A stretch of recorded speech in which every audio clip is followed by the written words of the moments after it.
Welcome back to another Rideshare Rodeo audio podcast. This week is going to be awesome because we had uh, we had Rudy on about a year ago, and we were talking about his idea of free cab. And if you guys are wondering, if you didn't see the first one, I will put the link into the show notes of this one to the first podcast that we did as well, if you guys want to go back and listen to that afterwards. But basically, it's spelled FURE.CAB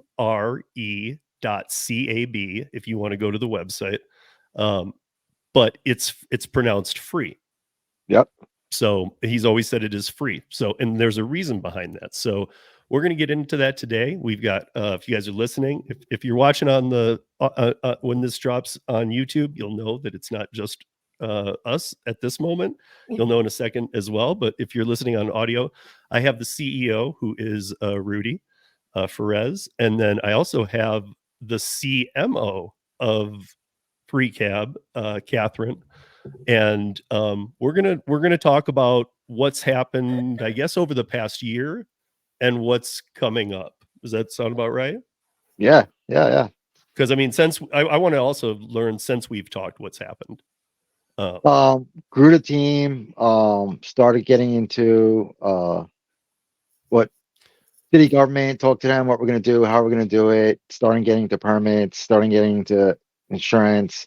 Laying out the foundation for the cities to understand what we're doing, how it's going to impact their communities, and also start reaching out to potential advertisers and small businesses. And hey, we're providing a service. If you're interested in coming onto the program or to the platform, you can buy rides and show your ads to these consumers and get data. Because at the end of the day, the biggest problem that advertisers have is, how does my ad, or is my ad being effective? Are people actually looking at our ads? Well, from not only from a visual point of view, but also from an audio, also from a print point of view. There's no real demographics. There's no um, data that advertisers can go. Well, I know people are reading the papers because they brought the coupon to the store. I know they're listening to the ads because they get in the coupon code from the audio. But for not to video, mention, in the digital world too, people can fake some stats. oh, of course. So I mean, even in presentation mode to investors and things like that, you're able to go, well, look, and those stats need to be very verified by people. Yeah. Because who knows where they came from. So for us, we can verify and pretty much guarantee that, one, people are looking at ads. Two, the data they're getting is fresh. It's like, where in the industry now, data can be 24 hours old, or 48, or even a month old. When you come on a platform, you get that data instantaneously because you can see how many people are looking at your ads. And then you can ask questions that, hey, did you like my ad? Did you like the word tie? Did you understand what we're talking about? That's data. Let me first just backtrack a little bit. Let me introduce them both. So Rudy, welcome. Catherine, welcome. But I also want to backtrack, just maybe give a little bit, because people are probably at this point going, what are we talking about here? So what this is you're still in Philadelphia, correct? Right. Okay, so he's based out of Philadelphia. I don't know, we'll find out today, but I think that was still the idea of the launch city. Yep. What it is a way to take, and Rudy, correct me if I get any of this wrong, but I'll do it in a nutshell, is that you can take a ride for free, like a rideshare, but you need to watch ads to do that. But there's also, if you don't want to watch the ads, there's a way out of that. You could opt to pay the rest of I don't know if this has changed, but you could opt to pay the rest of the trip. Yeah, it's the same. It hasn't changed.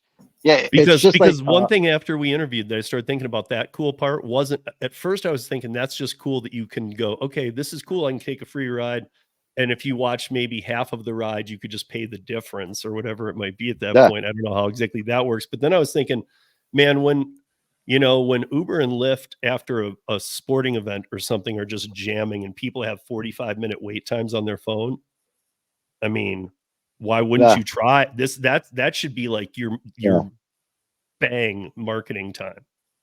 I mean, I would even say like grassroots. If I lived closer, I'd come help you do grassroots. Yeah. I'd go outside the Well, stadiums and be like, you don't want to wait 45 minutes here. Free cabs, free cabs, free cabs, you know? yeah. So, Um, it started by me and my brother going out to a bar, and we were like, how can we afford this? Because at the time I didn't have money in the bank account to pay for it. And then the question popped up, how do I get a free Uber folks ride home? realize he had money to go to the bar, though. Yeah. So that's how the journey started 5 years ago, and now it's become a quest to actually put this to reality. Ever since I met Simon Bannister and pitched what we were doing, the doors open to a lot of people out there, especially within the industry, also outside the industry and advertising. So a lot of people are like, I want to be part of this. So Mhm. we're finally launching. I put on social media that we are going to do it this summer, but we ran up to a couple of hiccups, and then we're like, all right, let's iron those hiccups now, get them squared away, and then by February, March of next year in 24, we officially launch. Yay! Because I her rem I friends, Kathy's remember that friends, I remember that I yeah, got thrown off by an image. I don't know if it was on Instagram or what, but I saw something you did over the summer, like, shortly after you were gonna launch that had, like, and I just showed it to a couple people because I was like, "What is this?" I guess I didn't look close enough to know it was probably edited, but it looked like a limousine. You'd put I think a couple pictures together, and you made it look like a long free cab, yeah. and I was So like, "Oh, they're gonna be limos now? What the hell's going on?" Like no, so that I got a lot of questions about that, and I know that Musk heard about this. And the idea was literally taking a Model 3, adding a two or three doors, um, and make it sort of like what they've done back in the 80s and 90s was airport cars. Airport cars are literally, Suburbans that had multiple doors where people can get in and grab a ride and get dropped off. And that was the idea. So a lot of people ask me about that. I was like, when's that gonna happen? I'm like, soon. I got, a car now, or it's in a shop now. It's actually getting chopped up. People are like, throw up videos. I can't yet because the concern is that I want to show the full model in working condition before I actually do that. so I guess before we go any farther, the one thing I want to say at this point is that I want to say that I mean it would have been great. I mean, it'd be great if you already launched, but at this point, I think even if it was meant to be, whatever it was, I think it's better that you waited because now, as we know, I mean, anybody that uses rideshare, you now know you're paying 3 times more than you should for I've done rideshare since 2015. I have not done it since the pandemic, although I am back on the Uber app to do it if I want, but I do a lot of last mile courier stuff now. But if I need to, I will. But the pay is so down for me that I know why other people do this. But when I use an Uber these days, it used to be like maybe 1 out of every 10 was not perfectly clean. Now it's like 0 are clean at all. Yeah. I barely even blame people. The cars are in worse shape. They smell disgusting. You're Yep. stepping on trash or laundry. I mean, like it's gotten so bad. And again, I was in 2015, I was buying water. I was putting it in the back cold. I had things to give away. I had octopus tablets to play on and stuff. Uh, My car was a fun, Going back clean ride and it smelled good in there. I can tell you that when I take ride shares now, that is not the case. no, yeah. They Now have become disgusting, and now I'm paying 3 times as much, and I know that driver doesn't make anything. no. And it's when I talk to these drivers and explain to them what we're doing, a lot of them are like, pray to God this actually happened because I need that money. Getting 40% from these rideshare companies didn't make sense. I had drivers come to me, it's like, it's a really 90%. Yes, it's 100%, 90% of the fare you'll get. Mhm. So, I guess, you know, I guess we kinda covered what happened in that gap period. I mean, like, if people aren't realizing there's a lot of regulation involved in this. You Oh, can't just go yeah. start a rideshare company, call your insurance Oh, company, and say, "Yeah, I'm a bunch of cars out there with random people driving them, and they're gonna do it for free, and they're gonna pick people up and take them places," and you're just gonna they already have a bad taste about rideshare. They're gonna probably hear yeah. this pitch, be like, "What the hell are you talking Yeah. about?" Yeah. Like, this is worse than we do with Uber. Like, so I'm sure it takes a lot of really getting to not only the red tape, but really with the insurance part of it, really talking to people and I'm sure you had to find somebody who truly believes and Yeah. understands what you're doing. Because I'm sure you didn't. The first person you called wasn't like, "I love this. We're on board." In fact, I would guess No, some insurance people are like, no, "Dude, I don't want to touch this with a 10-foot pole." no. A lot of insurance companies do. I'm not going to say who they are, but some of them really like, how's it free? 'Cause, they even question like, how does this thing actually work? And when I explain to them, they're like, oh.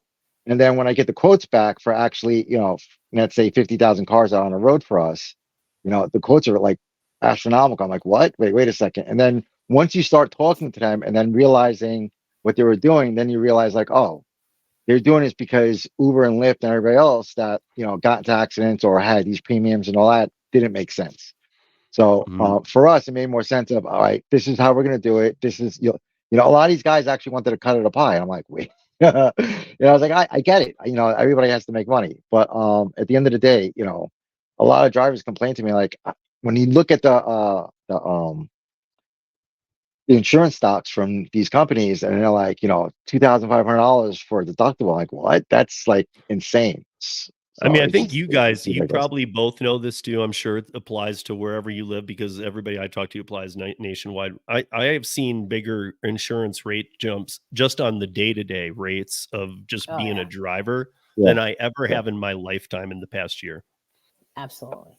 I don't know what Especially the when you reason for that is, but I mean, like really noticeable ones, not like, and normally, like I'm going to just be honest, I'm with Allstate, have been for 15 years.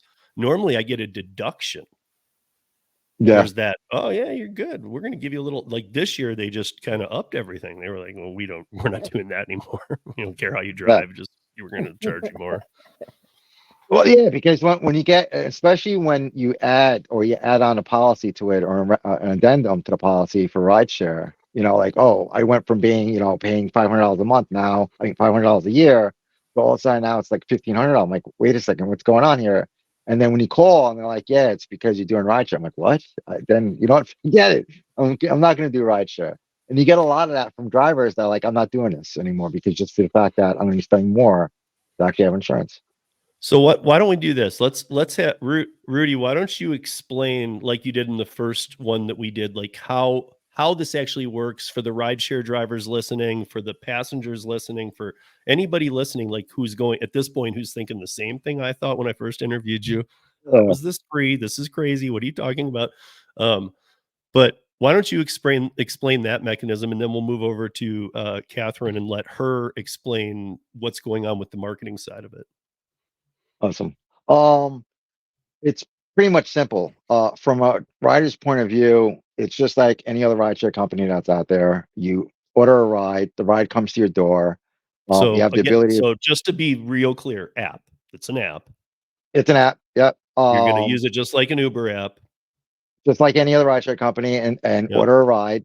Once you get to that point of what kind of ride you want to pick, it's going to ask you like, do you want to get a free ride or do you want to get a paid ride? Meaning that So I'll the pay for the the full ride. the full price will be there. Yeah, but it's a lot Like less than out of the market. gate. Like if somebody's taken free ride a couple times, and I mean I would always try and do it free.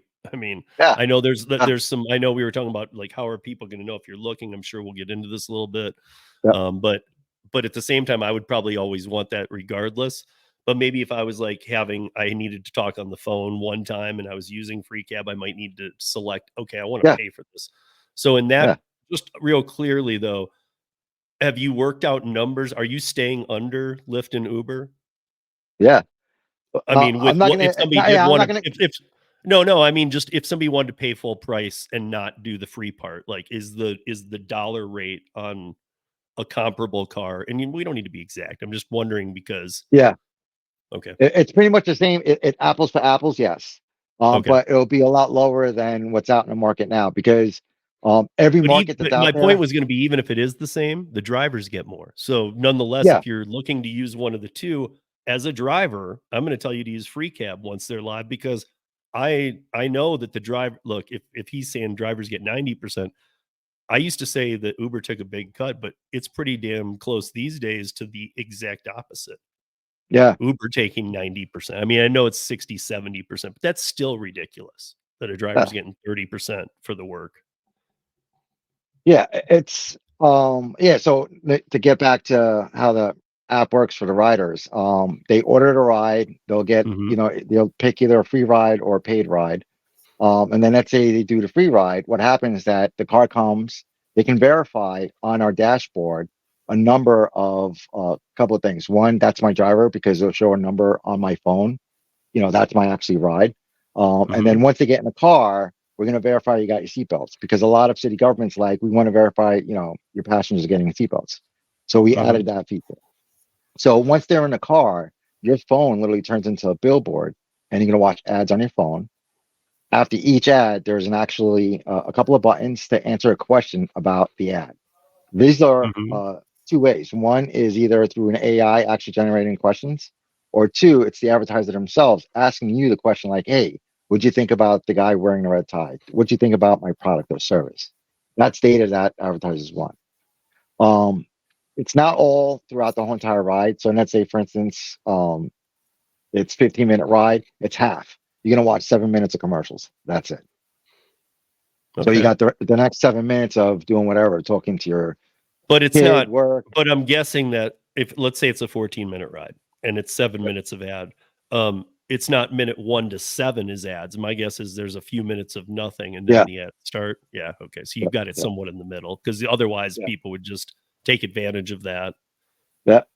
Yeah. Yeah. So I mean, I'm just already seeing that strategy. So, Oh, um, we figured out all the strategies because we figured one of the things that a lot of towers asked me was like, how do you know they're watching ads? Well, we've developed an yeah, well, AI, a vision that's the AI big one. that's looking at your eyes to make sure that you're looking at it. There's an Hmm. actual virtual box in front of your phone. You don't see it, but the AI sees it, and your eyes have to be in that box when you're looking at your phone. So we know that you're looking at the phone. If your eyes are out there, your phone will buzz saying, "Hey, look at the phone, or you're going to get charged or prorated for not watching ads." Couldn't it be? I mean, I'm sure you've got this all figured out, but I'm just curious as to why. Couldn't it be like I was mentioning octopus tablets? I'm sure you're familiar with them. Yeah. Yep. Okay. So couldn't it be an octopus on the back where once you take the ride, you push a button saying, yes, I'm wanting the free ride, and you have to look at that so that you don't have to use your phone? Well, no, yeah. The thing with Octopus was that it's I'm not limited saying on data octopus, capture. just Oh putting no, yeah. tablets back there. No, Yeah, yeah. the thing with the tablets, overall in general, was that you're only limited on how much data you can collect when they're watching those ads. Because one, the way they're structured, you can't get all the. If the guy leaves the cab, how do I know he went inside the store to look at other stuff? Oh, I was So saying you only still the capture. eye recognition thing, but it's on the Yeah, back of the seat. So yeah. No, it's I know. like I get it. I have to watch it or else it's gonna say, "No, you're not watching it." Yeah, yeah. It's the same premise. Pretty much the same premise. Yeah. This time it's mobile. It's on your phone. Mhm. Okay. So you have to sit there and you have to just watch. I mean, it's like being at home between, commercial breaks on during a football game. You're watching the Pretty much. commercials, Yeah. Pretty much. but you're doing it during a ride and you're getting from A to B for free. Yeah. It's look at it this way. When I started this and when I started doing Uber and Lyft myself, one of the things that every driver sees when they're looking in the rearview mirror, the guy's buried or the woman's buried in their face in their phone. And I was Mhm. like, well, if I can get advertisers to actually pay for the ride and collect that data and sell it to them, it becomes a win-win because now one, the ride's free. Two, the advertisers are loving it because now they can see that people are actually looking at ads or buying the product off the ads. So, let's maybe this is part Catherine answer, I don't know, but is there it like, okay, let's say I take a free ride and I decide, "Ooh, I like that, but I'm kind of in a different space." I'm like, "I'm gonna look at that later." Is there a way to, like, bookmark that one and be able to go back and look later? And then is there a discount? And is there a discount if you do it during the ride that's even bigger? Like, if you were to say, "Yeah, I like these Nikes, I want them." And Yeah. you did it in the car, do you get 20% off? Does anything like that kinda happen where it's like, it's kinda time sensitive? Like, if you do this now. Oh yeah, absolutely. Because we want to motivate the riders and definitely motivate our advertisers for them to take, action during the commercial. And that's where we would apply those data sets and get that information of the rider interacting with the ad and getting those data points in real time. So Absolutely. I think that's something that we're still in the process of unpacking and restructuring for the app. But we're really close. No, I get what Rudy's saying about the eyes. That's great, and the advertisers will know. Okay, they're watching it, but it's like you were saying about coupons in a newspaper. And Yeah. I know, guys. Rudy and I are older than a lot of you guys, but there were things called newspapers back in the day. They cut down Yep. trees, they made paper, and they actually printed it before they just put it online. Um, so, but like I would think the advertisers would extra love Yeah. a purchase during the ride. Oh, that's the whole premise, is really Yeah. to just get the rider to interact and actually complete a purchase during a ride, because then that just makes it fruitful for everyone. It just makes it beneficial That's for why I was everyone. thinking like, I'm just making these up, by the way, like 20% if you buy it during the ride off, but then Yep. but you have 24 hours to buy it for 10% off. Yeah, Okay, I like it. I'm just saying that therefore No, they'd be yeah. bookmarked. They could go back to their ride and see which ads they played or Absolutely. Yeah. what, and say, okay, yeah, that was the one they wanted to get home and research a little more, let's say. Yeah. So, yeah, Steve, let me give you an example. Mhm. Target comes on board, and literally the whole ride becomes a targeted ad from Sure. Target. So, for instance, Joe's going to go get a ride from us, and he wants to go to Target to buy stuff for whatever. Mhm. Joe's going to watch a couple of Target ads about Target products, and then at the end of the ride, Target's going to send him a coupon via QR code and say, "Hey, listen, since you took the ride, here's a 20% off, or 10%, or 20, Oh, okay. whatever discount on that ride or a product inside the store." So when they check out, they'll see a QR code on their phone, swipe it at the checkout, and they got 20% off or 10% off. Stuff like that, like Walmart, Target, all these Okay. companies that are out there, like, hey, I want to do that as well. Cool. Here's the service. The thing I can most relate that to then is like if I go to buy concert tickets, Mhm. when you're done buying concert tickets, because they know they rip you off so bad, it's like you Yeah. pay more for the Yeah. processing than you do for the show itself these days. So at the end, I don't know if you guys have noticed, but it'll say like 1 of 4. Like, hey, do you want Apple TV for free for 3 months? Yes. So every time I Yeah. buy concert tickets, I get Apple TV for free. I get something else for free. I might get a discount, like, and I take advantage of them because I get ripped off so bad that I'm Well, like, no, sure, yeah, but that's it's like those come up, and I know it's different, but it's the closest thing I can relate. yeah. It's made more sense for the advertisers to incentivize them not only to come on a platform but also to help them on the other end as well, because a lot of consumers are new either to the platform or new to whatever service and product that the advertiser is talking about. So it's like Mhm. the example with Target is like, hey, I can make this literally a targeted ride from Target and show them Target products, what's they're selling inside Target. And then at the end of the ride, like, hey, thank you for riding. Here's a 10%, 15, 20% coupon that you can use inside the store. It Those are does two things. great after the ride, but Yeah. just my 2 cents, I honestly believe you should give them, like, an extra 10% if they do it during the ride. Yeah. Because Or then you'll yeah, get those on people who are app. like, "Dude, I'm gonna save 30 if I'll just do it right now. I wanted to research it, Yeah, but I want yeah, those Nikes, man." Like, yeah. Driver, turn around. I already got it. Let's go back home. Yeah, 100%. So yeah, yeah, I mean, it's going to be on the app. We have a couple of things that we're going to be doing. Like in the last video, we talked about TikTok, where we're looking at younger demographics coming on a platform, and they're going to watch ads through a TikTok app that we're going to partner with, and literally watch ads just like they're watching on TikTok. okay, so the vehicles, Well, because I know the first time we spoke, you were saying that they're gonna be kinda uniformed, and now I can kinda relate that to if you're familiar with Alto. yep, Yep. Alto yep, rides, they're in a yep. few cities now. Um, I'm gonna be honest, I'm not a big fan of the Alto model because, Okay, yeah, you get to you get to I mean, I like a lot about it. I really do. I mean, they're really nice vehicles. They've got this, like, between rides, they spray this thing that yeah, really make sure it's sanitary. Um, you do pay a membership, and then you get discounted rides, and you're in these really nice SUVs. They're all uniformed, but the guy who owns the company, I've interviewed him before. He is 100% against tipping culture. So he demands that not only is there not a tipping option, that you do not, as a driver, take even a cash tip. And I know a driver who was terminated for taking a cash tip. Wow. No, not for us. So For us, no, I'm whatever just money pointing out, goes. like, that's something I didn't like about it. But if I remember right, you were doing that uniformed car look too, and I liked that because I think that, you know, like I was just saying earlier, the rideshare rides that show up to pick me up these days, even if I have 6 people and I'm like, "Oh, I'll just get a Lux. I'll get a Escalade or something." I'm expecting a nice Escalade like it used to be. Now it's like a beater Escalade without a muffler or Yeah. something. It shows Yeah. up and and a car T-boned it. So like he'll be like, that door doesn't open because it's dented in. Don't use it. Like, I mean, there's always a story. It's not these nice vehicles anymore. No, no. For us, So it's whatever. We have limitations because one, city government and state governments actually have rules in place about how far we can bring on a platform. Meaning, we can't accept cars that are less than, from 1995. We can't look at a 76 Cougar coming onto the platform, two-door. It's not going to work. yeah. But we have a limitation because the state says so or the city says so on, who can use what kind of car. But I don't want to block anyone because one, they're providing money and food to their families.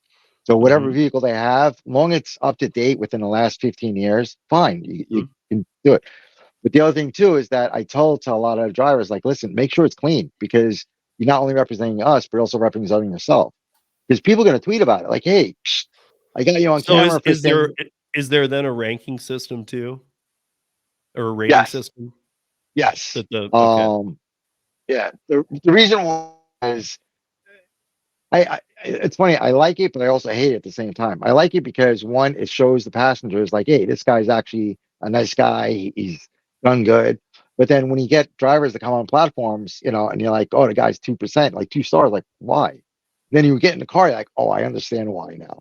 It's a dirty car. He's a foul mouth, or he's constantly swearing, and you're like, okay, let me get out of this car because I want to get something else because I'm not really into this. Mhm. So for us, it made more sense of, hey, at least have a clean car, don't have a foul mouth, because you're not only representing us, but you're also representing yourself. Because people are going to put this on social media saying, hey, don't drive with this guy. This guy's a complete, dingling. Right. So I was trying to figure out where the like what you guys could do that would be, because so many, I got to tell you, first of all, rideshare drivers aren't making as nearly as much as they no, should. We know this, but no, they're very afraid of ratings these days. Now, in one case, it wouldn't apply to you guys because a lot of people complain just to get a $7 free ride, and then sometimes get a driver deactivated just to get that $7 free ride. yeah, Oh, he called me a name. Okay, he's deactivated your rides free just for $7. So these yeah, are free rides, but at the same time, I would think because these are free rides, you got to protect them a little more. So like if it was a yep, 5-star rating, I would say that like you can't just touch, you can touch star 5, 4, and 3, but 2 and 1 you'd need to call free cab. yeah, yeah, Like, hey, if yeah, you want to, if you touched 1, you'd be like, we'll call you in 1 minute. We need to know why this is a 1-star ride. yeah. Yeah, Something it like made that. well. We have something in place Just for where, the so the drivers feel a little more secure. yeah, well, Like, okay, I'm it's not also gonna for, get doxxed for BS. yeah, it's set up in a way that it's doing two things. One, it's helping the drivers go, all right, why did I get the 1 star? We'll have an agent reach out to them and ask them, like, because we're not going to remove people for small little things like that. But if you committed Sure. some offense or assault, you're definitely getting off the platform. But we Right, want to but you know gotta why you but got a one somehow star you have and to stuff. balance because you know as well as I do, even with free Yeah. rides, you're gonna get complaints that are completely 100% lies. Yeah. That's why we have a camera, a dashboard. In our dashboard displays, actually have a forward facing camera that faces in front of the car, camera that faces inside the car. So we Hmm, know what's going on because one, we want to make sure that, you know, no one's getting hurt, no one's getting assaulted. Was it mhm. the driver's fault? Was it the rider's fault? Because there's times I've spoken to to drivers, and drivers like, no, that lady lied. She wasn't being honest. And I'm like, all right, do you have video? I'm like, well, no. And that's the other thing too, is that we live in an industry, people do these things, and like there's no video. So it made more sense of like, hey, how about we develop a dashboard cam and put it on a dashboard so they can't say, oh, he said this. Well, we got video of you saying it, not him. Mm-hmm. So I know that the drivers will all be vetted. Hopefully, I know you probably will be locked in. Like even our work at Para, we still sadly have to use Checker. I hate Checker. I think they're one of the worst Yeah, companies in the world. They've deactivated so many of my friends, and I know that a lot of people like Grubhub has a deal with. They're an example has a deal with Checker now that is ongoing. So it's like every month they check. They pay a fee to keep checking on you, like a real time, and they're only supposed to go back 7 years. So, but if like, let's say you lived in Indiana and you moved to Ohio 5 years ago, if there's a gap in that 7 years of where you live, most people get deactivated for 2 to 4 weeks yeah, minimal while they figure it yeah, out, because for some reason Checker can't understand that you lived somewhere else before there.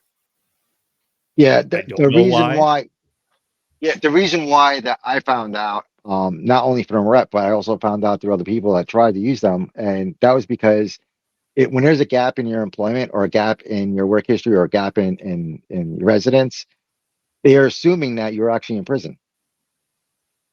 And they're like, no, I was never in What a prison. I country. just, I was like, I was never in Really? prison. I actually moved from one state to another, but my address is different.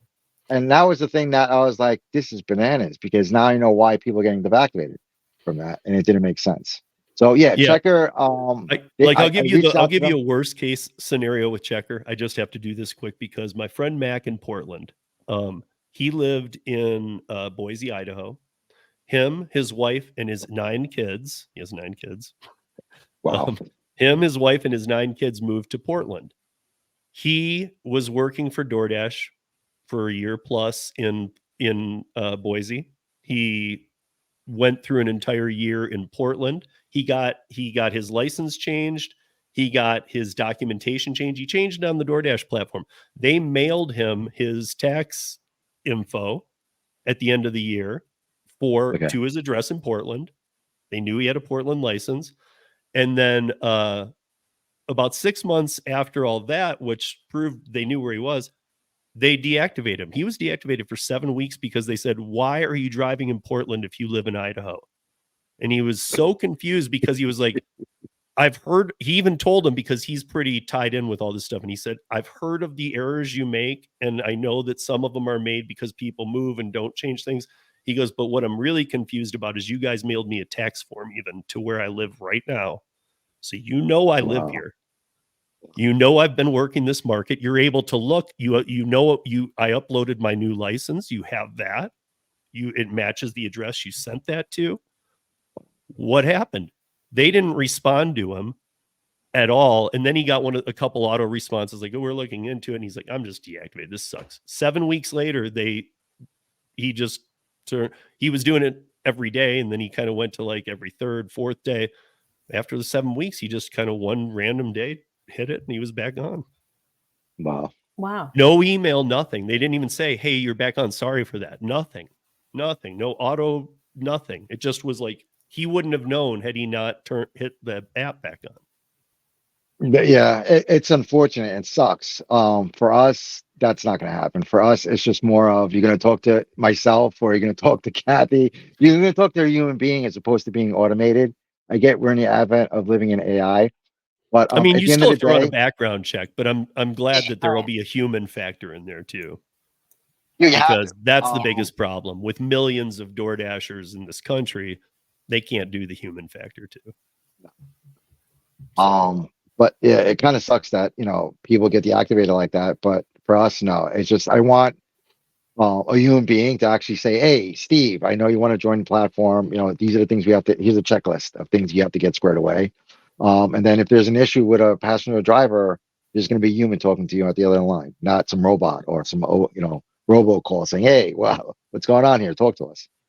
So it's unfortunate that it happens, but not for us. does it allow you at the beginning of the ride to like let's say that the ads, let's say I get in and all the ads are like women's shoes. Oh, it's smart enough to know who you are. Right, but we know that there's a whole gender thing and woke culture, Yeah, and I won't yeah, even go there because I have a teenage son in high school, and I'm not real happy with this stuff, a oh, lot of it. But, yeah. I'll say that, like, you don't know, maybe a guy is into the women's shoes. I'm not judging, but I'm just saying, like, is there a way that it asks you, or does it just try and determine what you'd like? In the beginning, where it's going to ask you a couple of questions. What do you like, what you don't like, and then over time, it's going to learn. Oh, I like these ads. It's like I'm a car geek. I love cars. I sit there and I tell Google, like, show me car ads. Don't show me anything else. Just show me car ads because I'm a car geek. So Mhm. it'll learn your history of what you like and what you don't like, and then show you those ads. Right, but Advertisers it doesn't love that. wanna just show you cars either, because we know you're not gonna buy a car every time you take a rideshare, so they gotta show you Right. tennis shoes, and they gotta show you T-shirts and stuff like that too. Yeah. But it needs to learn, so, like, if I start seeing a 30-second ad and I'm like, "This is not in," can I hit a I'm not interested, and it moves to the next ad? Yeah, yeah, Yeah. Okay, okay, Absolutely. Yes. because that's huge. yeah. Because I It's would Steve. Yeah, and the ads are not 30 seconds. right, They can I range was just from making it up. Yeah, no. I don't know, how long do they range? They can probably go, uh, what? well, As much as the max. as much as the company works out with Catherine for the marketing, right? Uh, I so mean, the they go, max that we do, yeah, the max that we do, we can do what's called covered rides, where the whole entire ride's pretty much Target or Rite Aids or whatever. It could be a complete covered ad, or it can be a 1 minute or a 10 second or 20 second. The same standards that we see on TV is the same standards that's on the platform as well. okay.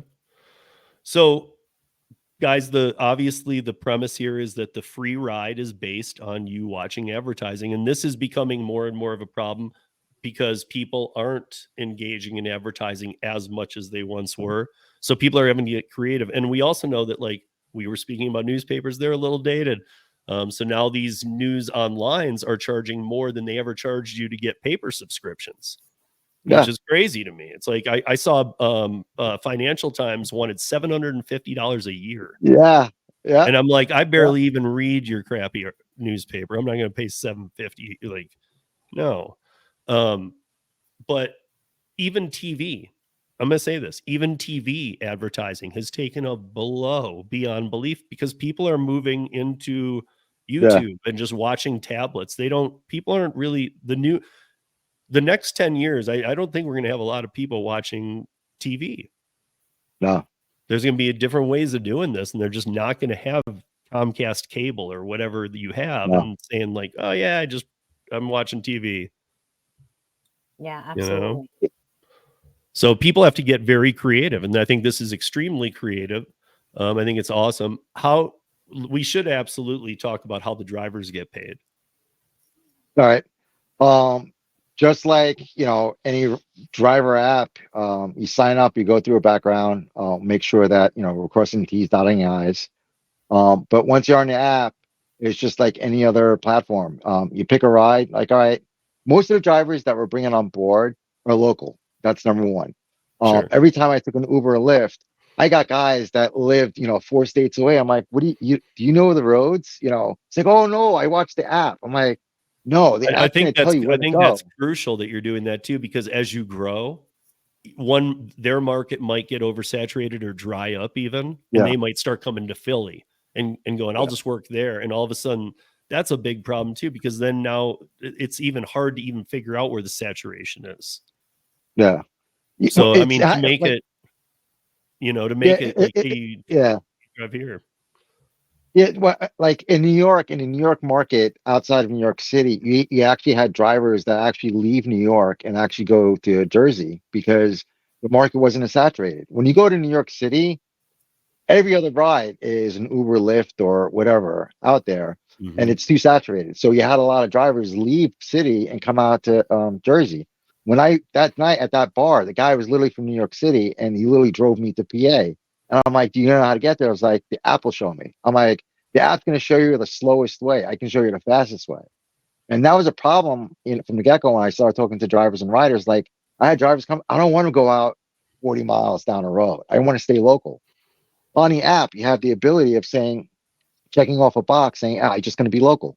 From that point on, you'll just get local rides. Rides that are less than 20 miles or 15 miles, and you cover that area.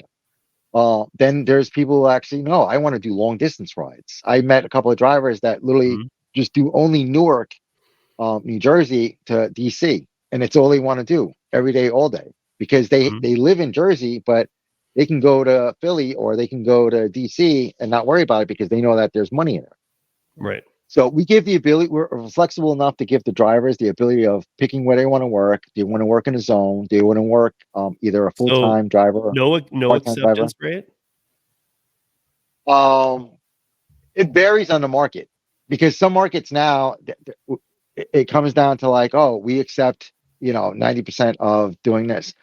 We're flexible enough to actually give the driver saying, hey, do you want to do these type of rides? And if you don't want to do it, here's another offer. If you want to do those type of rides, we're trying to be more accommodating to the drivers, because at the end of the day, a lot of rideshare companies don't accommodate for the drivers at all.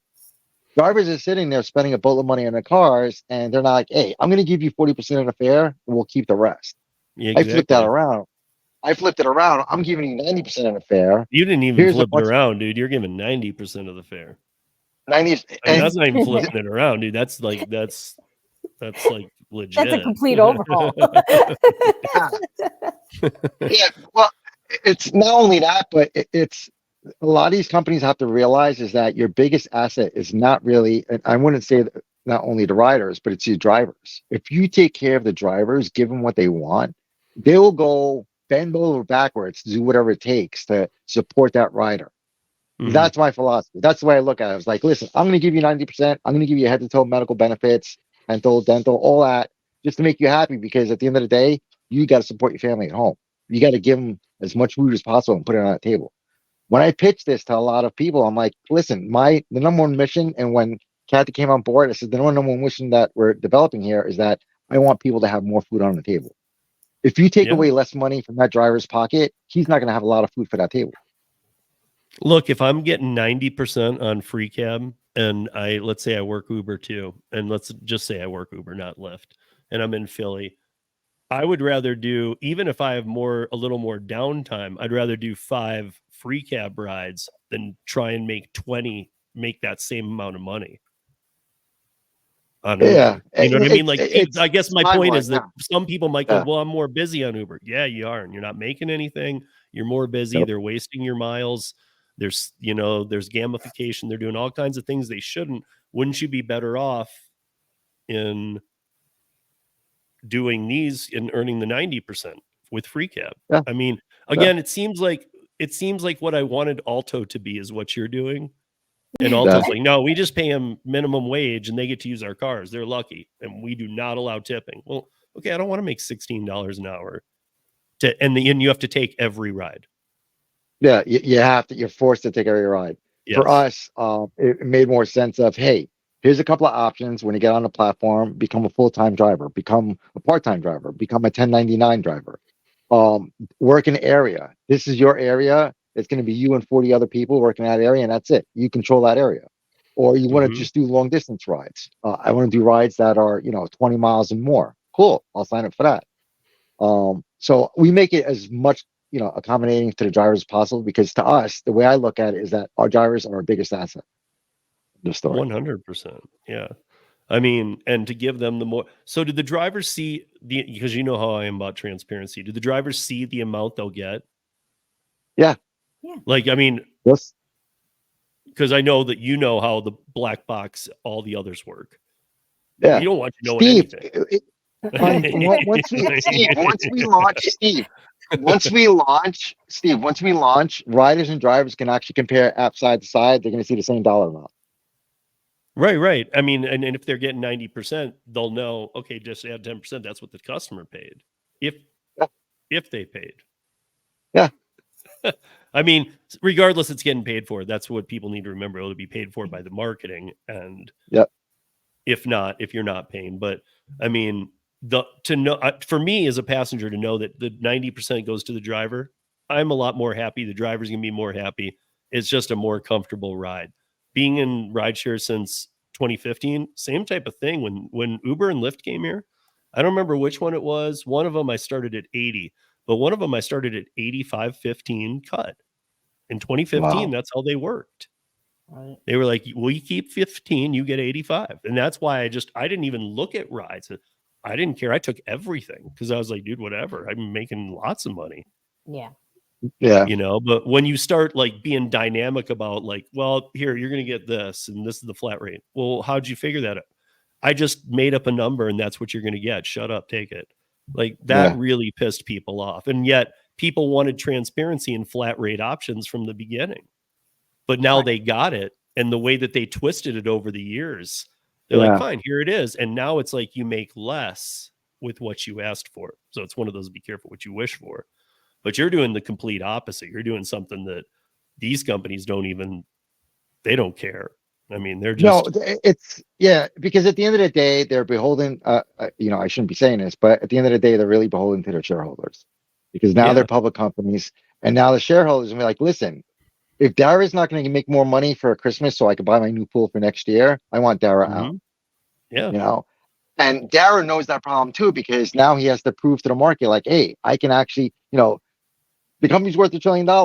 Prove it to the stockholders and give them what they want, or give it to the drivers or the riders and give them what they want. He has a fine balancing act to provide that service. So for us, I said, well, if I'm going to give 90% to my drivers, I got to not only give them the best experience that they have, but make it safe, make it affordable, because that's the problem Mm-hmm. that most consumers have right now. On both sides of the table, from a driver's point of view and also from a rider's point of view. Right. So how will you are you going to try and keep them in zones like in the beginning when Yeah, you're just onboarding the first few, like, hey, this is your zone? Because like you yeah. don't want somebody We're gonna give. They're gonna get. 30 miles away is the closest free ride, Yeah. so Once we launch in Philly, once we launch in Philly, it's gonna become viral because people are like, "What is this free ride thing about?" Because when we first did the beta, privately, people started calling. I want to do this too. I want to get a. Not yet. Once we go to public route, then you can actually sign up. But sure. we know this is going to be viral. We know that the riders and drivers are going to love this. It's just more of when the drivers first come onto the platform, they're going to get questions like, "Hey, do you want to do local rides? Only local rides? Do you want to do long distance rides?" Mm-hmm. Our competitors are not doing this. They're saying, "Hey, listen, you got a license now. Best of luck. Be safe. Be safe to the passengers. Best of luck." There's no real, option for the driver to say, "Hey, I only want to do local." That's why there's a lot of people going, "No, I don't. Who cares if it's $90? But I'm not going to drive 300 miles to get that $90 fare." That's ludicrous. That's completely ludicrous.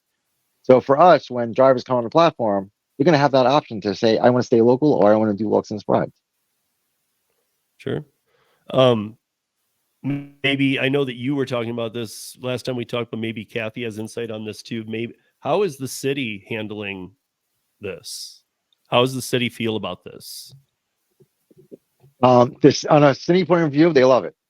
Because one, I'm we're not, going to the communities. only reason I ask, I mean, like, who wouldn't love the idea? The only reason I ask is because I know a lot of cities accidentally got into bed with Uber and Lyft in a bad way. Like free rides to Oh, elections, free rides to vaccinations, to this, to that, to your doctor appointment. If you go, like they do things like that to make sure that they can pull that Trump card and go, no, remember we do this for you, so shut up. uh, So I didn't know if they're uh, like thinking, listen, we have to keep Uber and Lyft happy. This is gonna make them happy. And well, we haven't yeah, run into that yet, right? But I'll let Rudy take because he's been meeting with everybody, so he has the intel on that one. so a lot of the governments, these individuals and these officials, and I explained to them, I was like, listen, case in point, Chicago. There's not real strong bus service or train service out in certain parts of Chicago where they actually need it, especially in low Hmm. income areas where, hey, listen, how come the bus skips my stop every other day? I gotta get to work. And I'm like, and when I explain, I'm like, here's a problem. We can provide a service in those communities where they actually want to go to work, where they actually want to make, put food on the table. And when we meet them with them, and I explain, I'm like, listen, the rides are free. This is how it works. And they're like, all right, where are you going to, provide the service? The whole city's going to get the service. Mhm. And then most of them are like, I love this. I want to get a part of this. I want to be a part of this, how the city can help. And, we work with deals like, hey, if you allow us to come in the city, you'll get X amount of ads for whatever for social services or for, transit services, stuff like that. So, because at the end of the day, not only increase the value of the city, what it's providing to its communities, but also increase the value to its communities itself, meaning that, hey, if Tyrone wants to go to work in downtown New York City, he actually has a ride now to actually get a free ride to actually go to work. He never has to Mhm. worry about, a late bus or a late train. Now he can actually jump in a car and get there for free. So as we hit 50 minutes, I got to tell my audio podcast viewers that you guys, this one might go a couple minutes over. I'm not talking about like long, but I mean, I just don't want to end this conversation short because I think this is something you should all be aware of. I mean, even if you've never heard of it, again, go back and watch the first one, but we'll continue on here for a little bit. We might go a few minutes over, so don't think that once I pass that 55-minute mark that it's going to go like 2 hours. It's not, but I just don't want to have to cut it too short. But I was even thinking for free ride, man, like, I don't know how the parents would feel about this. I mean, for safety reasons, I would think that if you're going to have employees, you're in a very lucky position for two reasons. It will actually help you avoid some legislation that's coming because you will have W-2 employees and then be offering IC work as well. That puts you in a good Yep. spot. But if you're going to have W-2 drivers, why not? I'm sure you're aware of this, but like there have been maybe 20-ish give or take startups to take kids to school. The only one that still remains is Hop Skip Drive. That's it. Yep. Hop I Skip love Drive is Hop the Skip only. Drive. Yeah, me too. And that's the only I one. But love other people in cities tried to start local ones, and there was nothing wrong with their services either. It was modeled after Hop Skip Drive. What killed them was the insurance. But Yeah. I'm thinking maybe with a W-2 model, you might be able to give, because I know schools are desperate for rides right now. Desperate. I Oh, mean, yeah. there's not enough In bus my, drivers. yeah. And, Yeah. and I'm wondering, like, you could do the same type of thing. I mean, like, obviously you wouldn't have to do the steering thing, but you could have a tablet on the back of, like, get a couple buses, have a couple people running Yeah. those, and just like right now, for example, be running Christmas ads for gifts. Yeah. Oh, I Yeah. want this. I want that. Yeah. I Exactly. want Yeah. that. Mom, give me this gift. I want this gift. I see my free ride. Give it to me. Come on, please. I love Santa Claus. Like the PS5 commercial comes on. Yeah. And they're like, yes. And that keeps Yeah. them engaged. So they're not like causing a ruckus on the bus. They're more engaged because we know I'm not trying to over engage them because we know the kids are already too engaged. But if they're going to be on the ride, be cool. Now you can watch this and anything you'd hit, obviously they can't do it, but they could hit it and it would be sent to their parents' account. Yeah. Hey, your kid likes this. Hey, put it on a Christmas list. Because I can tell you as a parent, it's like pulling teeth sometimes to get a Christmas list out of a kid. But Yeah. then Christmas rolls around, they're like, you didn't get me this, this, and this. And it's like, you never even mentioned any of those. Yeah. It's not on the Like, list. True. It's not on the list. Yeah. That's so true. but I'm just wondering because everybody but Hop Skip Drive has failed that I know of. I don't know of another one, even local ones. And I know like there was one that was all moms who had kids at a school in Ohio who were doing Yep. it. Even I'm like, that's a great idea. And they even had Yeah. to shut down. Yeah, it's unfortunate that we live in a time where the cost of insurance for transporting people and goods is going up because costs go up and the rate of inflation and all that. But for us, I thought about doing kids, but not yet. I don't. I And rather by the love. way, I do not mean Uber teen. I am Oh yeah. I'm on a Oh, that's campaign to bananas. kill. I'm on a campaign to Yeah, we kill Uber definitely and don't Lyft. want to do that. I mean, like I'm That's actually my working mind. with some people to end it for them, though. My thought Yeah, was they it's would have just already ended it because I can tell you that I'm doing a piece next week that is on kids already. How many incidents there have been in 2 months? Oh wow. I mean, we've had Steve. killed Yeah, kids. We've had yeah, abducted kids who have not been found. We had the 14-year-old who was a basketball prodigy last weekend. yeah, Who somebody, the Uber driver was drinking, yep. and Oh my. and now the guy's in ICU. He'll never play basketball again. He had a complete future. He was 14. I think the only thing I ever gave Uber credit for that I really thought was great was that no matter all the changes they went through over the years, they always stuck with no unaccompanied minors. When they pulled that plug, I was like, I knew why they did it because I looked into the stats. Less kids are getting driver's licenses. Yeah. I mean, way I get less, it. not a little, a lot less A are lot. getting driver's I know. licenses. So they're like, that's a whole market. Let's train them to take Ubers and never buy a car. Yeah, I've seen I've seen a couple of reports from the federal government about this. For us, it didn't make sense to get kids under 16, 17. You know, us, No. the platform stops at 18.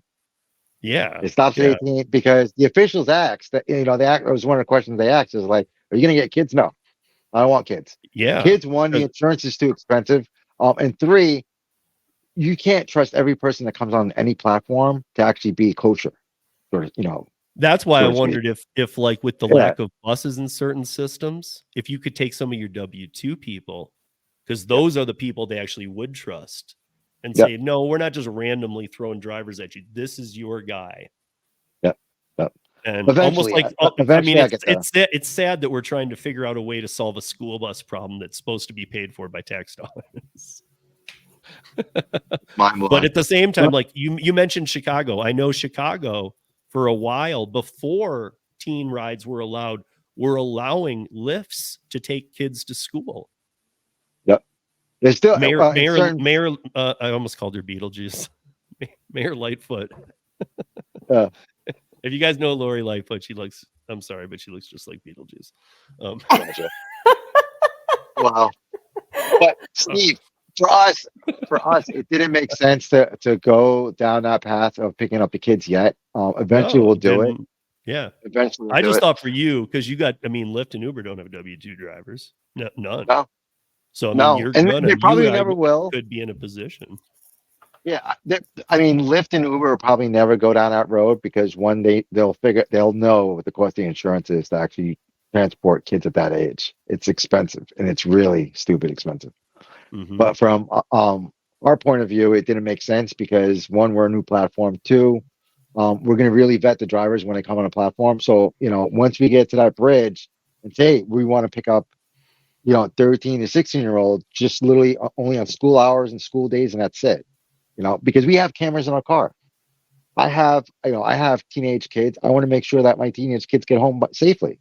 So if I want to look on my app, like I want to see if my daughter's in the car, I'll click on the app and look at that camera inside the car. It's like, oh, she's in the back seat. She's looking at the ads. Good. She's fine. I'm not worried about it. But in Uber and Lyft, there's no camera in there to see what's going on. You don't know. But even that, I would even say somebody could. I mean, I'm sure there's attached well, but somebody could cover it. They could rip it out. Oh, I mean, like we had the one person in DC who the girl who went missing who was 14 and still isn't found. They have the tracking feature so the parent can track I see him going where they're supposed to go. The car stopped moving. Oh my God. And so they're like, what? And so this is when they started to, and then it really wasn't moving. And they're like, what's going on? The guy had canceled the ride and had thrown her phone. They found the phone in the street. He had thrown her phone out the window. Yeah. So when they found that, they're like, oh, he threw her phone out the window. So now of course you can't track her. You think she's just standing there. And now he went offline. You have no idea where he is. No. And ours, one, again, we have a camera in the car. Two, if there's a problem, the 911 button's right there. You're going to get one of us or you're going to get 911 direct. And then two, it's the same thing for the drivers. The drivers, their phone's getting tracked as well. So they'll have a hard time like, oh, why are you getting off the platform when you still have someone in the back seat? We notice that they're still back there because we see it in the camera. The AI is telling us that you still got a passenger and you just like, what's going on here? So would there be a way to that your engineering team is looking at like in car 23, the camera's been covered. Contact the driver right now. Oh yeah. Yeah. Okay. Absolutely. Yeah. 100%. I think that's one of our main priorities it is the main priority is the safety because it's such a concern with Uber and Lyft. And we're really taking note of all of those concerns and making sure that we improve upon them as we launch. Because that's just number one, is safety for both the riders and the drivers. 100%. And then with the incorporation of us having, AI accessibility, and then the cameras, it will be safer than what we have right now. And then, if there's any funny business right away, that's a red flag, and we're going to make sure that we attend to that. And that's instantaneous. If the camera's covered, if it's ripped, if the camera's ripped out, if we can't, some reason we can't see the rider in the back, something funny going weird, that's a red flag right there. Because if any of those things happen, we need to instantly be on top of that, and not just okay, that's weird, and just kind of overlook things. No, safety is our number one priority for both riders and drivers, and that's, I think, for us, right, Rudy? That's just number one. Yep. I mean, I Okay. wanted to say that, like, in the UK, like, I'll compare London to New York, because I had read an article about this. In the UK, there are 4%, London to New York, there's 4% of the violent or sexual violent attacks on people as there is in New York. Now, the reason is because over there they do have the TNC, they have the black cabs, and even rideshare drivers have to go through a 2-week TNC program. They don't have to take for a black cab driver, if you guys aren't familiar, it's longer than college. It's 5 years to become a black cab driver over there. Oh, wow. Because you have to take a test, and you have to know where every single thing in the city is. You have to know where, if somebody's like, "Where's McDonald's?" You have to be able to be like, "Which of the 600? I know where they all are." Yeah. You have to know alley locations. You have to know everything. You have to be able to be a tour guide too. So there's a lot of training, but there's different levels. The taxis have to go through this. Even the rideshares do. But maybe it doesn't have to be a 2-week class. But even the rideshare drivers there, after the 2-week class, they get a lanyard that says their name, has their picture, which is crucial these days because people are renting out accounts. But in there is an RF reader. And when you get close to the car, it says, "Yep, that's your car." And it's pissed me off, because I'm like, why don't we have that? That is such an easy integration. It is. It's mind blowing. Yeah, it's mind blowing that they don't have cameras. Like, we live in a day and age where we can actually develop tech to actually put in cars, to actually put cameras. And I'm like, why are they not doing this? And then when I put it out, I had a bunch of people come out to me like, "Thank you for doing this. Thank you for," because at the end of the day, it's either the driver's word or it's the rider's word. And then we live in an age where everything becomes socialized, meaning that everything's on TikTok or Instagram or on Twitter. And people are like, "Hey, this driver did this or this rider did that." And I'm like, who's telling the truth here? And then the only way you figure it out is that, oh, she's dead because the driver did this, or he's dead because the passenger did this. So I want to remove that altogether and say, hey, to the industry, like, listen, put a camera in the car, remove those issues altogether. Well, if I may say, like, one of the integration pieces of the app is identification of the driver. So you're in the app, you've just called a free cab, and once the free cab pulls up, let's say there's a couple of free cabs. Like, I'm in Vegas, we just had Formula One. So, we couldn't, there was no Uber. That opened? I was there when it was being built. Oh, yeah. Yeah. Because they were built. Because I was trying to find the Hard Rock. I didn't know it had become the Virgin. Oh, yeah. Oh, my God. And so I'm like, I know it's here. It was right here. And then I looked across the street and everything was leveled. And they hadn't built it yet. And I was like, wait, this isn't the right spot. Because even though it wasn't other casinos, when I would look across from the Hard Rock, there was stuff. I'm like, I'm in the wrong place. And so I'm like walking around trying to figure it out. Finally, I wasn't stupid. And I walked up to one of the valets. I'm like, where'd the Hard Rock go? He's like, right here. Yep. Like, It's right around here. That's right. But you guys built that really quick. I was there in March and it was just dirt. Oh, Oh, it's ridiculous how fast everything is moving Yeah, I here right know, now. but I was surprised how big that plot of land was too. It's enormous. It's It's enormous. huge. Yeah. But yeah, you couldn't rent a car, you couldn't get an Uber, you couldn't get a Lyft. So, let's say there's 3 or 4 free cabs that were called up. How do you know it's yours? Well, on the app, it's actually going to identify. So it flashes. So we have something called the cab beacon, Yep. and that beacon flashes your phone.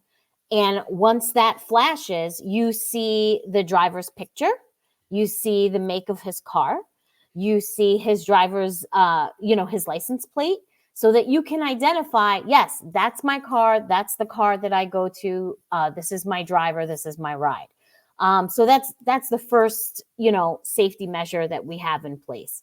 And then, of course, once you get into the car, you will be interacting with the app, but you automatically feel comfortable that this is your car, this is your driver. We have the front facing camera, the exterior camera. So again, safety priority. And from that initial connection with the app, connecting you with the car and the rider and the driver, and even with the driver, so who you're picking up. You can see, that person, and if that guy's drunk and falling all over the place and already just causing a scene, which I've spoken to a lot of Uber drivers here in Vegas, and those late night pickups aren't so great a lot of the times. No, and So, I gotta mention this because a lot of drivers don't know. Look, it's not, some drivers look at it like, he might throw up, but I think I can get him where he's oh, that going. was the next thing No, I was going before to he does, bring up. but here's my point is that what you don't know is that, let's say they were alcohol poisoned and they laid down in the back of the car and died. I hate to bring it to this far, Yeah. Yeah. but both your insurance company and Uber walk away from you immediately. Yeah. They don't even cover their portion anymore. And Yeah. I know it seems like, well, that on that one they should, because they, how not everybody can gauge that. You're an independent contractor. You were supposed to know if somebody's too, Hammered. again, I Inebriated. mean, it's, Yeah. I was talking with people about liquor delivery and booze delivery, and they're like, yeah, I get like $2 more per each one of those. I'm like, do you know that in every state I know of, it's illegal? Mhm. And they're like, well, then the app wouldn't allow it then. I'm like, dude, do you know Oh, that you don't know. Uber Connect has launched 4 times? The first time Yeah. it launched in the Bay Area, it got shut down 3 months later because 80% of its use was by one gang that was Yeah. shipping in smelly sneakers, was shipping cocaine across the bridge. So for $30, they didn't have to do their super sketchy, risky job. They were using these Uber Connect cars. And they Wow. thought that, and I guess the whole story came down, I was always confused, but the whole story to the dirty shoes came down to that they thought that would throw off the smell of the dogs. That's how stupid some people are. Yeah. Well, it's Steve. When I was out in San Francisco and I met a famous investor, I'm not going to say his name, but we had a conversation about that as well. And I was like, this is bananas. He's like, what are you going to do? It's like, well, the problem is that eventually people are going to, it's not even like in New York City, there was a prostitute ring that was going on exclusively using Uber to pick up girls to bring them over to people's house. And Yeah. I was like, wait, I was like, what? And the guy was like, yeah, there's a bunch of drivers out there that's all they do all day.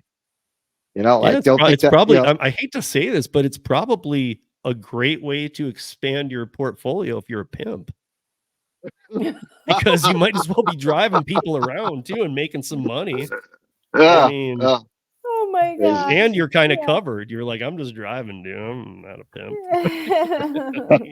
But I mean, I don't know. I just think when they do these things, like we all know there's no tutorials. They don't show you. The only thing they've ever showed us in the app is the rain videos, the how to not sexually harass other people. Yeah. Other than that, nothing. When they released alcohol delivery and Drizzly was bought for 1.2 billion by Uber, they didn't show anything about that. It was just another thing where each stage would tell you, now check their ID. Okay, well, how do you know? I've told this to people and they're like, dude, I check the IDs. I do what I'm supposed to. I'm like in Colorado, I talked to somebody. I worked in a bar for 20 years. So guess what?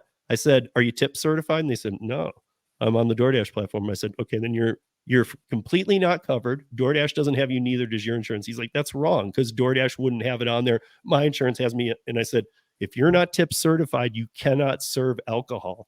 Oh, yeah, that's right. It's You the law. can't. And therefore, I honestly believe even DoorDash is so or DoorDash and Uber are so manipulative that they're saying, yeah, well, we're making it look legal, but as soon as you get in trouble, we're turning our back on you. Yeah. Because you're an independent contractor. It's up to you to know, not us to tell you. And so, I mean, it's just one of those things where I feel bad. And I tell people, do you know that, as stupid as it sounds, you could ruin your life Go to over jail. one alcohol delivery? Because, like, let's say you went to a door. Let's say you did do it correctly. Let's say that somebody came and it was an adult and you sold it to them. Who's to say that adult isn't some adult that 20 kids found who are having a party to just Yeah. answer the door and buy the liquor, and then one of them dies or drinks too much, gets in a car accident and dies? It's on you. Oh, it's totally You on sold that liquor. You sold that liquor to them, and they're not going to care that some guy came to the door to buy it. And the thing that people don't realize too is that not only you violated state crime, you violated federal crime. Now the Yeah. ATF gets involved now. Now, Yeah. when you get like when you deal with the state level, it's it's not that crazy. But when you deal with the federal level, dude, you need 20 lawyers just to get away from a federal case. Well, And it's that's just why I like, said I'm not exaggerating with Wreck Your Life. Yeah. Because your insurance are going to walk away.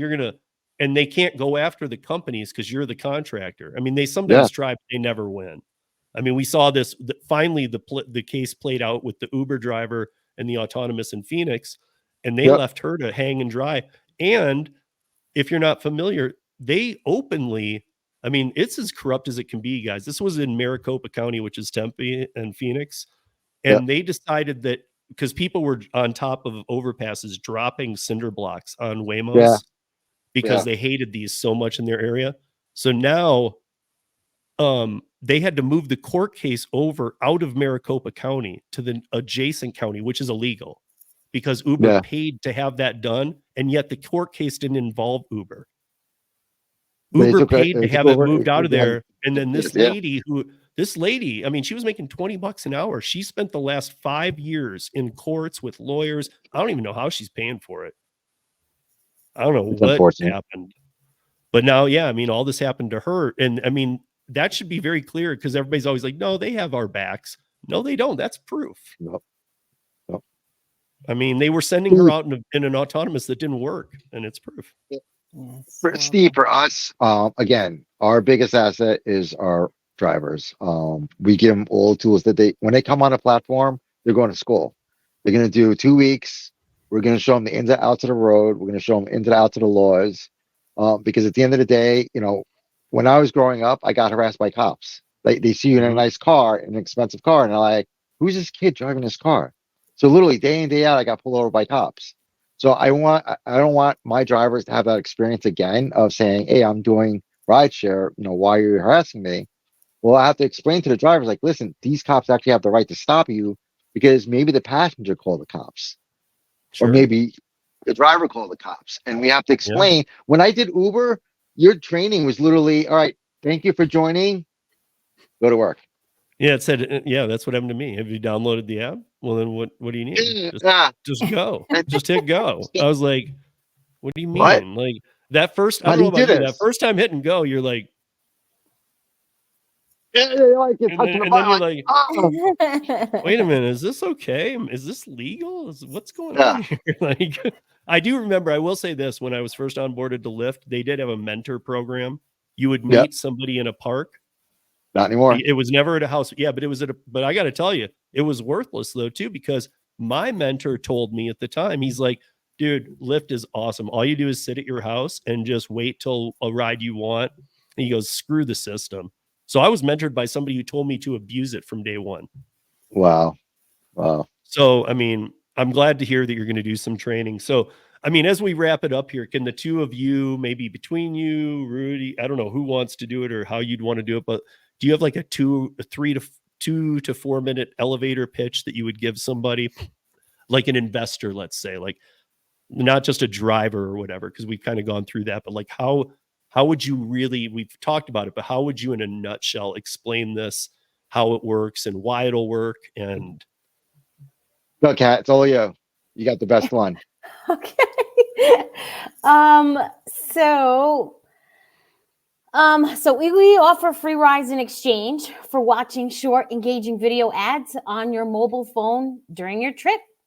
We're the rideshare alternative that's safer, friendlier, and free. Our innovative platform provides riders with free transportation in exchange for watching targeted ads during their ride, while empowering businesses to connect with their target audience through AI-targeted mobile advertising. I joined this startup because I was excited by their mission to provide safe, free, and sustainable transportation while building a community and reducing environmental impact. And as CMO, it's my job to spread the word about how Free Cab helps communities thrive. Our no-cost solution to rideshare makes rideshare accessible to more individuals. And our company plans to focus on product development, marketing, and expanding our team. Thank you so much for your time. So if I'm the guy you're pitching to, and I were to say, let's say I had a little background history with these apps, and I said, well, I love this. What are you doing about market saturation though? Because I know that's killing drivers on top of other problems. So I mean, limit the number. Yeah, so we're going to limit the number of drivers that come on a platform. It's funny because I realized early on when I started doing Uber exclusively in the beginning, I was like, who to say that when I walk into, I remember when I see my first surge on the app, and I was like, wait, there's only 4 drivers on here? I'm like, what? Wait a second. Now I get now how surge work. And then throughout the years, then you realize like, oh, it's all, to me, it's almost like a gimmick, because you can actually, the app could have pulled 20 other drivers from other places. Like, come here, we'll give you $15 to come out here and pick up drivers. So we don't want to charge $50 rides or $60. Yeah, the flat rate surge was a joke, but the multiplier, even I used to stay away from. Like if it was a game letting out or something, and I'd be like, let's say I was 10 minutes from it and it's over, and I see the multiplier going up, up, up, up. I know drivers used to just haul over to there. And you got to remember, go into there, you're going to have a lot of trouble finding your passenger, a ton. Yep. Even though it's supposed to be easy, it's going to be very hard most of the time. You're going to have to pull in. The time you spend isn't really going to pay out to that multiplier. But I'd usually just stay where I was because they'd all leave. And I'm like, cool, now I own this area. Yeah. So, when drivers come on a platform, they get their own area. They can pick if they want to do short rides, long distance rides. We're going to set it up now in the future where I live in this area. I want to only do rides in this area. It could be 5 miles, 10 miles, 15 miles, 20 miles, but give them that opportunity where, our competitors are not doing that, and it doesn't make sense. But before we go, I just want to tell everybody that we're doing a crowdfunding campaign come February, March of next year. We're going to be raising money again to, fill this out to other markets as well. Have the public invest in what we're doing, because I look at generational wealth to add those folks to come on the platform and saying, hey, I like the idea. I want to invest in this because I can actually help my community get better. So again, we're, if these guys are interested or anyone's interested in the crowdfunding thing, hit us up. We'll show you what's going on, and we'll go from there. How do they, I know that it's not till then, but how do they find the crowdfunding? Through the website? Yeah, through the website. We're going to be launching that in February, March of next year. I know it's not out yet, but it's not out yet. Maybe socials too, I'm sure, but like the website. Of course. Yeah. Of course. Yeah. If anything, next year we'll probably do another podcast with you and go into more detail as well. Well, like I said to you before, and I'm not kidding. As soon as you launch, because I know some people in Philly that would love to see me too. So close. But as soon as you launch, I'm coming. Awesome. I would love to be one of the first day riders. Yeah. Like the first day you launch. Yeah. I'll come out, dude. I want to. You gotta give me a free hat and shirt though. Oh no, you get merch. Steve, let's do this. What we'll do is that we'll get a couple of people on your podcast and saying, hey, if you're in the Philly area, or if you're not outside of the Philly area and you're interested to learn about who we are, they can come meet with us and they can actually do a day ride and learn about the app themselves and then bring it back to their town.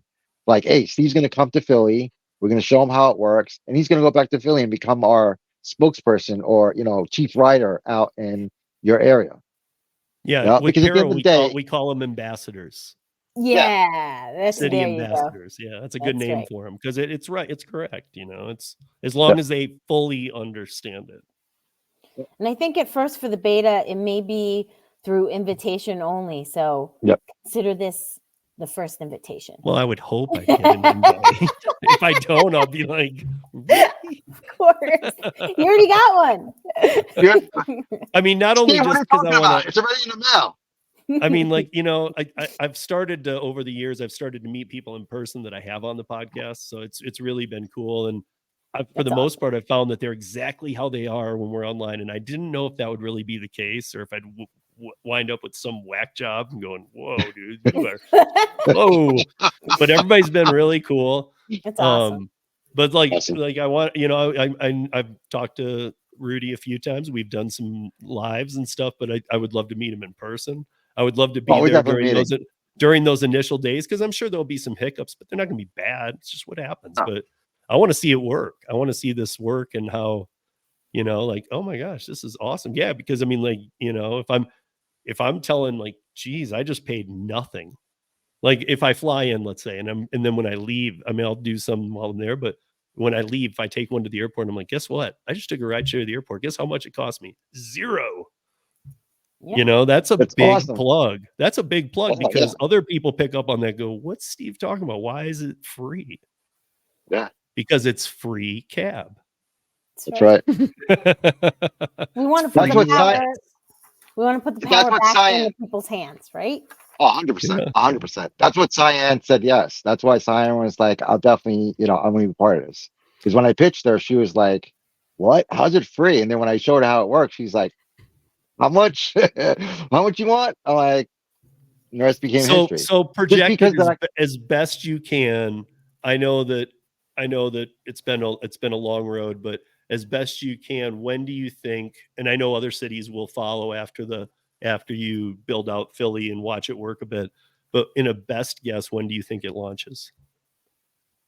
Realistically. Time frame wise, yeah. So after the beta, we're looking close to about 2 to 3 months after that. And then go national, go hardcore. Well, so the beta, when are you thinking about that? End of March. End of March, yeah. Oh, nice. Mm-hmm. Thank you for waiting till snowboard season was up because I do search and rescue, so that's perfect. So that's great. I appreciate you doing that for me. That's exactly why we did it. But mainly because of the weather. Mainly we just wanted to do that like whole spring launch and just, Philly with the weather, snow, black ice, the whole thing. It just wasn't right. So well, plus, I mean, start of April's baseball season starts. Yeah. I mean, so those kind of, like I was saying, don't go to sporting events to pick up surge rides, but at the same time, it just brings a lot of people to town. Oh yeah. Absolutely. Every one of us that has baseball teams in our cities gets 82 home games a year. Oh, nice. Yeah. So that's a lot. That's a big portion of the year. Yeah. When we launched down in Philly, one of the biggest prerogatives that I have working down in Philly was the sports teams, Eagles fans, 76ers, Philly fans. I want to bring those kids that live out in the burbs, that live out there, and bring them into the city and enjoy a game. Even give them free games, because we want to work with those organizations. Like, listen, those kids are our future because they want to be part of the sport. They want to be part of the league. They want to see, these guys out there and play and kick butt. So I'm excited. I'm really, really excited. This is going to be launching I'm excited soon, too because I actually, I don't know if you know, Catherine, but I was going to fly out this summer. This isn't just a new thing I'm saying this time. I told him when he launched, I'd come out. So I was just waiting for the word, like, when is it? So now, as soon as it happens, I'm coming out. We're excited. Yeah, that's awesome. We're so excited. I mean, because I also want to give you guys the mad plug and stuff. And I know some other creators in Philly and in New York and stuff. I'll get them all in there. We'll all give it the plug. That's awesome. Look, we're all sick of Uber and Lyft. We're over it. You know Oh, what I mean? Like I'm tired. Yeah. it's great if you multi-app and you can have it on and you know how to work it a couple hours here and there, but it's not the platform that it was initially. It's not the No. platform that it seemed like the direction it was headed. It's something totally different now. It seems to be exactly following the disastrous path of taxis. Yeah. You know, I mean, for a long time they played technology company. We know they're nothing more than a simple Oh no, dispatch system. that's all it That's is. all they are. That's all That's it all is. they are. Well, that's what And we're now here for. We're here now to they're shake it taking up. so much that the drivers don't make anything. So this, Yeah. if when this goes, if you're a Philly driver, and I got to tell you too, on the waitlist thing or on the capping it, I think that's the greatest idea. I say this all the time now. I think waitlists, I tell that some people don't agree, but I tell people waitlists are the best thing in the gig economy. Yep. Because if there's not waitlists and they're just whatever, free for all, everybody come on, there's not work. It doesn't matter how big the app is, there's not work to be had. Right. No. So if there's No. not, and plus it helps avoid some legislation too, because when you do that, the legislation's getting pissed. Mhm. Oh, of So, course. because you're Of course. killing other industries, you're hurting the traffic, you're doing so many problems. But when you cap it, they like that because then they know that you're Yeah. just trying, and then you're learning too. You're learning how many do we need on a Tuesday night? Like New York City, when I talked to the TLC in New York City, they were like, how many people you expect to get on the app? And I was like, at most, probably about 15,000. And they were like, all right, when do you need a license? Because they told me, they're like, we're not really interested in bringing another platform that's going to, hire 100,000 drivers. I'm like, no, not at all. No, I don't want to have 100,000 people on a platform. Right. As drivers, and it didn't make sense because then you're crowding the street, you're creating more traffic, you're creating more pollution. So Yep. capping it made more sense for us just to say, all right, cool. We're going to allow X amount of drivers to come on to this region. And if you're in the platform, great. If you want to work in another region or another area, that's open as well. Love it. I love everything about this. You guys, we are absolutely going to have you back. And to the audio podcast, to the video, to the YouTube watchers, you guys don't mind the when I run over or whatever. So thank you for watching. But to the audio podcast listeners, hopefully you got something out of this. You rideshare drivers, hopefully you didn't mind us going over because I think this is huge to you. You should have, at least go to the website. If you want to learn a little more, go to the website or go to one of their social platforms. Check it out. It's FURE.CAB. If you're watching on YouTube, you can just look at Rudy's shirt and you can see it. But otherwise, if you're listening, just go to Fure Cab. It'll also be in the show notes, as well as the first video we did, which we talked about some other things too. So between these two, I think they're great pieces, and I can't wait to try it because I think that we need competition. Lyft is not heading in a good direction, and the worst thing that could happen in this country is if for rideshares if Lyft goes out of business. Yeah. Kat, should we talk about the thought process about buying Lyft? You remember? Well, We had a conversation when. I feel like they'd be like, well, you're going to declare bankruptcy for us, okay? Yeah. No, well, they're under $1 billion of operating capital now. I know. I see it all the time. I had that thought process actually buying Lyft when the CEO announced that we're open to that option.